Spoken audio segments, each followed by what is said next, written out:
حسن واحمد فتحي وشريف عبد الفضيل، انما فتحي شكله هو اللي واخد وضع الاستعداد. بالفعل فتحي تسديده قويه، جول! تسديده قويه، جول!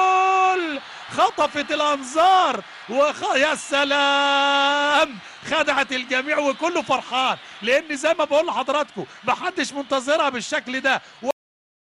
احنا متوقعين الكرة عالية، لكن هذا احمد حسن بيقول له خلاص جبنا الجول، يلا يلا اهو، يلا شد الحيل. الكرة فعلا اكيد في الاعادة افادة، اتخطف دفاع وحائط البشري وحارس مرمى بتروجيت، واتخطف الجمهور، محدش توقعها بهذا الشكل وهذا الابداع. مع الدقيقة 14 صاحب القميص رقم 4، شوفوا حضراتكم يا سلام، حلوة في اقصى الزاوية، اقصى الزاوية مالت في وش رجله على طول، قنبلة على طول رايحة هناك في اقصى الزاوية اليسرى.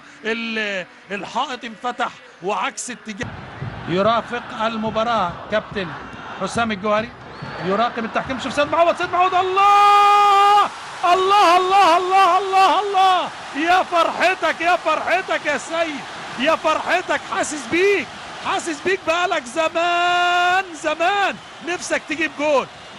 يا سلام يا سيد يا سيد يا سيد يا سيد، حلوة حلوة حلوة حلوة من زمان. بص شوف كله بيهني سيد، هو يعني يكاد يطير من الفرح، كله بيقولوا مبروك اخيرا جبت جول. والله لقطة حلوة، لقطة حلوة، لقطة حلوة، مفيش كلام. ايه الفرحة دي؟ فرحانين بزميلهم اكتر ما فرحانين بالجول. شوف استلم، حط الكرة تحت رجله، عدى، سدد، حطها هناك في اقصى الزاوية. حلو حلو حلو الكلام. سيد معوض من زمان نفسه بهدف بالقميص الاحمر يحرزه في مرمى بتروجيت، في مرمى احمد فوزي. يا سلام يا سيد.